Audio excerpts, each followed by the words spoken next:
Welcome to Strip Cover Lit. I am Adrian Fort. And I'm Dalton Gentry. And I am reading everything that I don't want to have to read because of you. And you love every second of it because this is Adrian Reads Harry Potter, Harry Potter and the Goblet of Fire, chapters 14 and 15.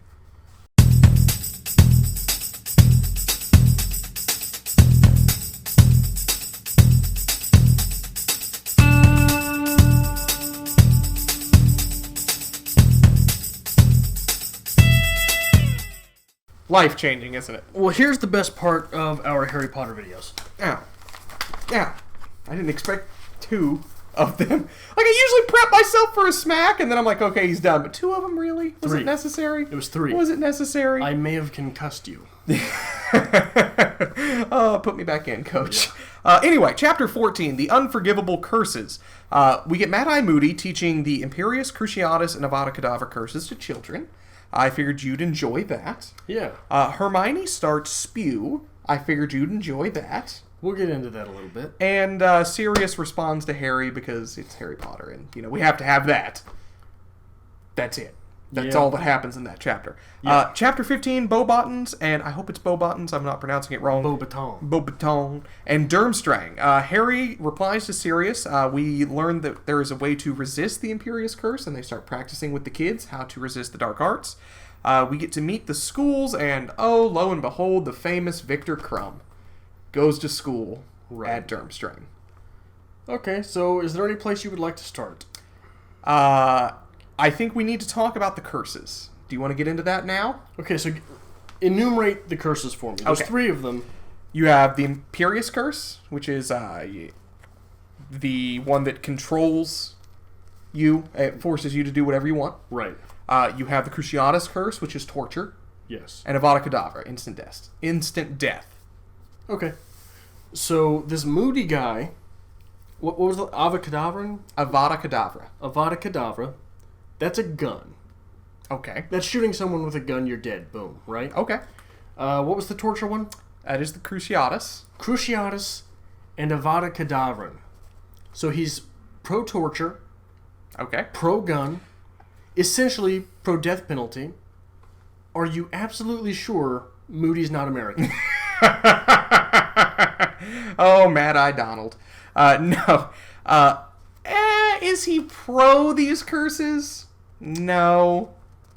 He's pro teaching the kids how to deal with them. Right. That's being pro-gun, right? Because the bad... What's his defense? The bad guys are going to do it anyway. You better know it's coming. Okay. Right? Okay. The bad guys are going to have the guns anyway. You better know how to defend yourself. Yes. I guess I can give you that. I can give you that. But he's an American, huh? Yeah, I think so. Okay. Moody is one of my favorite characters, and a lot of people like Moody. I figured you would immediately love him. Is Moody in the movies? Yes. Yes. I couldn't tell you who plays him. I know the face, not the name. Okay. I figured you'd love the character because, hey, let's teach children about torture.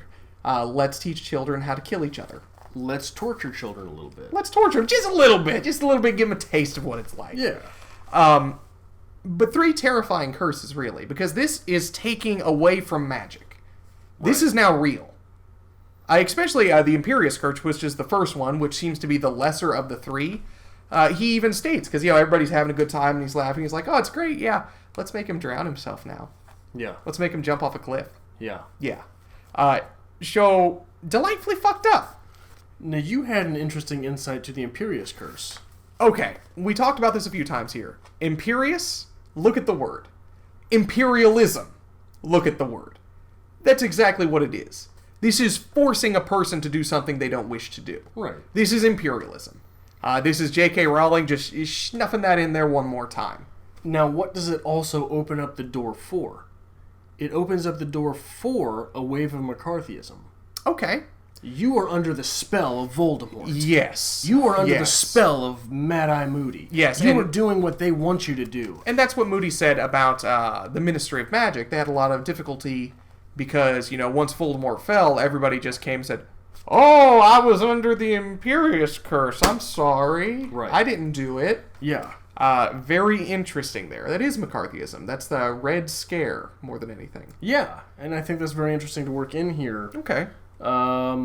I am interested to see where it goes, especially since maybe I only picked up on this because I was in an especially pissy mood while reading this chapter. People seem to be acting out of character.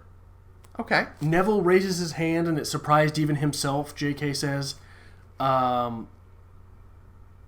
Ron was skipping every third step. Okay. Which is just a strange thing to do, let alone to notice to put into the actual literature here. Hedwig? There's a G. It's a Hedwig. It's Hedwig. Okay. Hedwig bites Harry especially hard. Yes. Right? So I think that there's something going on there. I'm glad you picked up on Neville. Don't forget Neville. Because we are going to learn a little bit more about him. And why he is Neville Longbottom. What do you mean, why he is Neville? Was he adopted? I think, well, he's raised by his grandmother. Okay. It's always been known he's been raised by his grandmother, his gran. I don't remember that. I think that's a spoiler. It is not a spoiler. I think that's a spoiler. And so help me, everybody, it's not a spoiler. A lot of people commenting lately like, oh, you spoiled it for him. Yeah, fuck I did. Really? He's raised by his grandmother. We got a lot of those. I'm going to go off track here. I'm going on a tangent. And another thing, it's J.K. Rowling. It's said Rowling. Not Rowling. Rowling. I am American. I don't care how your name is pronounced. How it comes out of my mouth is how I say it. If you would like any complaints, please go to our video on the book Lolita, where we give no shits about how we pronounce people's names. Anyway, got that off my chest. What we're looking at here is there's 3 things that really were flags. 1, when Neville raised his hand. Yes. 2, when Moody called on him and said, Longbottom, eh? By his last name.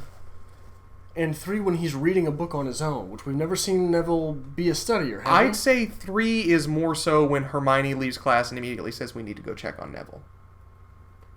Okay. So we're going to find out more about this character, and I think it's going to be very interesting character development. Okay, because Neville's just, he's a tissue right now. Yes. At this point, we start learning more about Neville. Neville will be a much more important character later on. So, I'm excited to see how you take that. Much more important in, plot-wise? To everything. Okay. So, Hermione started S.P.E.W. How do you feel about S.P.E.W.? I balk at S.P.E.W. for several reasons. First off, and this here's what happens here. Is I'm going to bring this up, and I end up looking like the one who's racist. No, because isn't so. You're literally creating a race to represent black people, right? Okay. Which is the house elves. You were then taking that race and putting them on welfare. Okay. It is called welfare. Now, imagine... Elvish welfare. Well, imagine we write a science fiction piece about the future. Okay. And, for example, Jewish characters come up with... they solve the global warming crisis. Okay. They end the global warming crisis. And it is called the final solution. That's what you're doing here. Okay. Right? That is one of the negative stereotypes is this is a welfare state because of those people. Okay. Right? Now, I would like to point out, comment-wise, since you don't get to read the comments on these, a lot of people lately have been saying, Adrian, stop being so hung up on the race thing. Adrian, stop being so hung up on the sexist card. I came into this loving Harry Potter. Having read Harry Potter multiple times. And from sitting here having conversations with you about this, which is exactly what we present, I'm inclined to agree with you. I think it's a different reading. It's more an adult reading. But when you're introduced to it for the first time, and that's how you have to remember this is how we're looking at this, I'm inclined to agree. So here's why people are having negative reactions. It's very understandable. Okay. This is something that they grew up loving. Okay. This is something they have never questioned. You say you're an atheist as well, right? Yes. Were you ever a believer? Not really. I was. At one point in my life, I was a believer. Okay. And these are beliefs that I never questioned, right? Yes. Never purposely or purposefully questioned. Yes. Because it was something that I held sacred. Okay. Right? And once things start cracking into that facade of the sacred... You get defensive. You get defensive. Okay. You don't want it to be destroyed. Okay. I fully plan to destroy. But I think that it is necessary to ask yourself, not me, are these things really in the text? Okay. Right?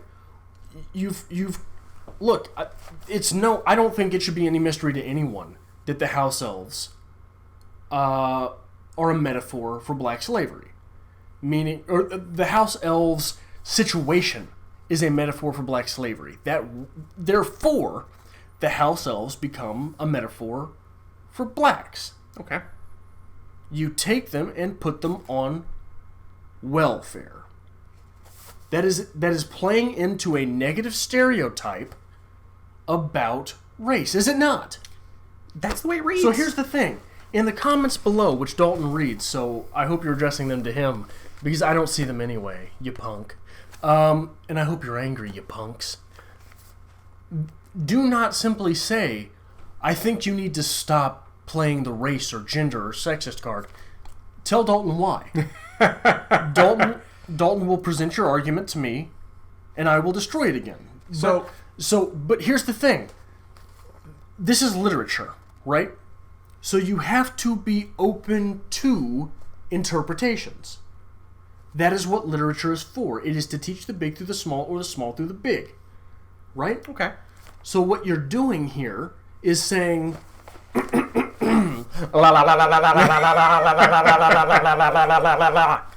That's what you're doing. When you say, oh no, that's not in here. No, stop it with that. Shut up. Let me explain how this works. You can't do this to Harry Potter. I get all of our comments forwarded to my phone because I made a poor decision in life. And I went out to I bought a smartwatch so I can immediately dismiss comments and, quiet them from my phone. Otherwise, I turn on my phone and I have 70 to 80 text messages I have to wade through on Wednesdays. And it's not just, peppered where I'm like, oh, that's very interesting. I should reply to this immediately, see what they said. It's relentless hate for Adrian. Well, which is enjoyable from time to time. Sometimes I sit back and have a drink and I'm like, this is nice. But why would that be nice? It is nice. But the point is to create a discussion about the literature. It's not nice to have people on your side if your side is a moot point. That's all I'm going to say with that, Dalton. Anyway, we are going to get way more into Hermione and S.P.E.W. Obviously, that's coming. Right. So I hope you're ready for that rodeo. Now, was there anything in the comments about that? Not that I can recall off the top of my head. There was one, and I do apologize. I tend not to write these down, so I bring them up here. I just give Adrian the Reader's Digest version. Just gives me the piss and vinegar. There was one saying that it's not fair to associate house elves with the blacks, because you made a comment about the bulbous nose and how that's a very stereotypical racist reference. It is. Someone said that's not fair. Why is that not fair? Because it's a fantasy creature. Most fantasy creatures are considered grotesque. Look at trolls, goblins, things along that nature. I don't care. I don't care. Those trolls and goblins, when they meet a metaphor in your writing, like elves do here, they're immediately subjugated to whatever that metaphor is. Okay. Very interesting thing, since we're also talking about Lord of the Rings. A lot of things come from Lord of the Rings, correct? Yes. This specific race of elves is not the typical fantasy race. Really? Well, the typical fantasy race is the elf from Lord of the Rings. Woodland creature, very noble, very immortal, very wise, magical creature. Look almost like regular people, right? Look like regular people, but incredibly handsome people. Beautiful people. Is that what it is? Okay. So this is taking the word elf and associating it into a completely different idea of a fantasy character. So, which really just furthers your argument here. Yeah. Because this is not the typical fantasy creature that it would be normally associated with. Anyway, we get to meet the other schools, Beauxbaton and Durmstrang. Beauxbaton. Beauxbaton. You're the one that speaks French here. You're going to make me say that, aren't you? Beauxbaton? I think it's pronounced Beauxbaton. Or Beauxbatons. I can't... I'm going to watch the movie again and I'll figure it out. I don't give a good goddamn what the movie says. I want you to know... we are reading the books, not watching the movies. The first time I read these when I was a kid, I thought it was pronounced Hogsmeade. Yeah. Forever call it Hogsmeade and Cyrus Black. Yeah. Because that's what I do. I just make up names and roll with them. Yeah. So it still takes me time to say Sirius and Hogsmeade. So I'm probably just making things up. But Beauxbaton and Durmstrang, how are you feeling about them? Since we're getting just a inkling about them. Here's the thing. Initially hearing about Durmstrang, I thought that it would be rather Germanic. Okay. But Victor's last name was something Karloff, something like that. I'm going to pull it up, make sure I'm not saying it. It is Karkaroff. Karkaroff. That sounds very Russian. Okay. So is this some strange blend of Russian and Germanian? Well, you have Professor Karkaroff from Durmstrang, but then you also have Victor Crumb. Right. So there seems to be a bit of a blending here. And these are people who, said they showed up dressed in furs. It's very Russian. It's very... Eastern European. There you go. That's a good way to put it. Which, just because they're white, doesn't mean it's not racist. Right? Okay. So... and obviously, the big reveal at the end of this chapter is, Victor Crumb's coming to compete. Can you take two guesses as to who's going to probably be in the Goblet of Fire tournament? The Triwizard tournament. Yeah. So I'm gonna pull a page up here, and I want you to read the quote. You want me to read it? Yeah. That's terrifying. You usually never want me to read things. Okay, page 236 here. Read the last sentence in this paragraph.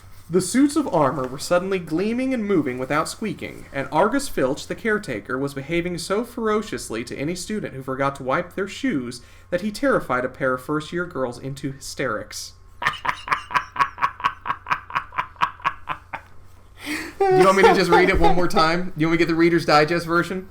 He terrified the first-year girls into hysterics. So... Again, not to play the sexist card, because we say it too much. Maybe you should look into the history of the word hysterics, and how that is not really the appropriate word to use when referencing women. Pardon me, Dalton, but are you mansplaining to J.K. Rowling right now?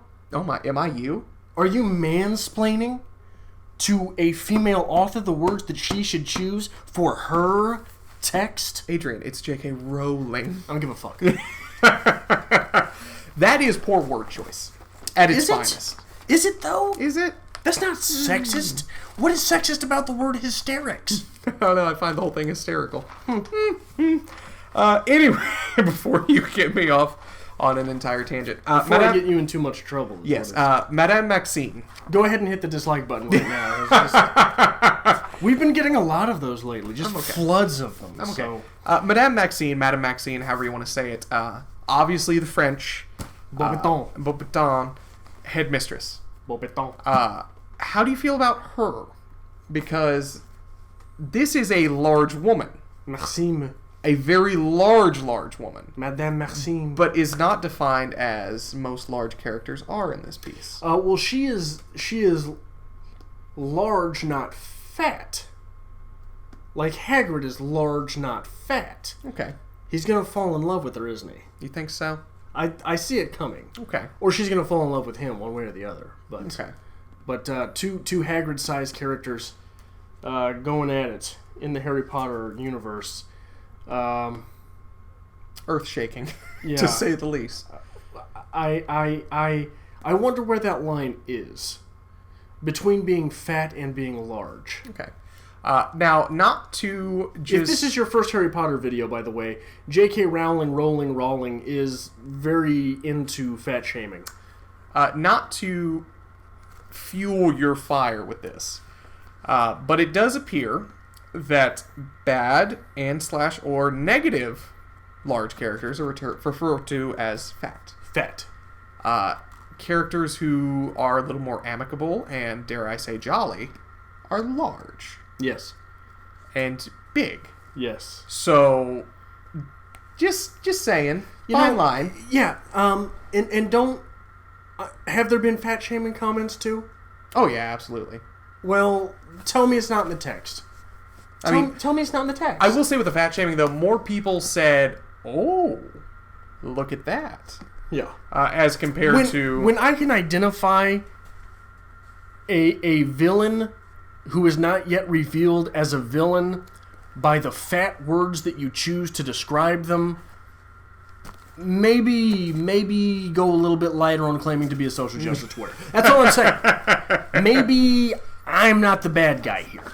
Okay, last but not least in these 2 chapters, Moody does take the time to teach the kids how to resist the Imperius Curse, which is basically trial and error. I'm going to torture you and make you do things, and we'll see who's got the gusto to resist me. Right.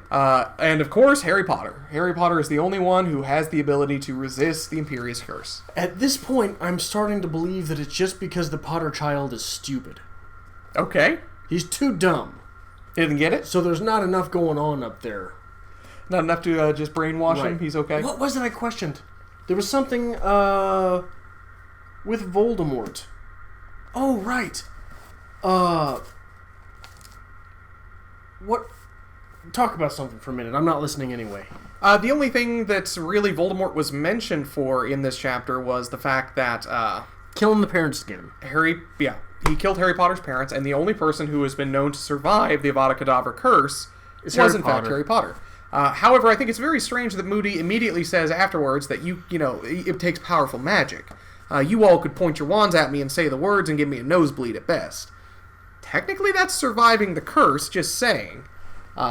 Anything on Voldemort still lost up there? Something's fishy about the story. Okay. Something's fishy about the story. Why... So Voldemort tried to kill Harry Potter and then became weakened? Yes. Why would Voldemort become weakened through casting a spell? For some reason that is yet to be revealed, Harry Potter has resisted the Avada Kedavra curse. He defeated it. But it did not deflect it back to Lordy Voldy, did it? Not entirely. We're getting into later books. We're getting into spoiler territory? Ish. So here's what I wonder. Had Voldemort planted something in the Potter child, and that is what usurped his power, and that is why he needs to find the Potter child, right? When this whole thing is revealed, you're just gonna be furious. It's kind of a cop-out. Okay. It really is. Just preparing you now. Okay. Okay. Anything else you want to say about this week in Harry Potter? Is Snape Harry's real dad? Do you want me to answer that? No. Okay. Is Voldemort Harry's real dad? Do you want me to answer that? No. Okay. Anything else? Any other dad drama that you want to bring up? I don't know. There was something in that made... I'm not going to remember it. She said something in that little bit of space there where Mad-Eye Moody is explaining things. Okay. That makes it seem just incredibly questionable. Because I've always questioned, since I think the last half of book 1, okay, that story was accurate. Because of how often you get it. Right? Okay. She keeps saying, well, this is what happened. This is what happened. Well, this is what happened. This is what happened. We will find out more. We will find out as to why Voldemort was weakened by it. We will get there. So the questions will be answered for you. All right. I promise. But if you want to find out with us as well, make sure you hit that subscribe button down below. This is Adrian Reads Harry Potter. We do Harry Potter videos every Wednesday. Probably for the rest of eternity, because we're still not even halfway through book 4. If I have pissed you off sufficiently and you want to make sure that I don't do anything else with the rest of my life, you're always welcome to join our Patreon. A link to which can be found in the description below. Outside of that, make sure you follow us on Twitter at StripCover and on Facebook at StripCoverLit. That was smooth. I like it.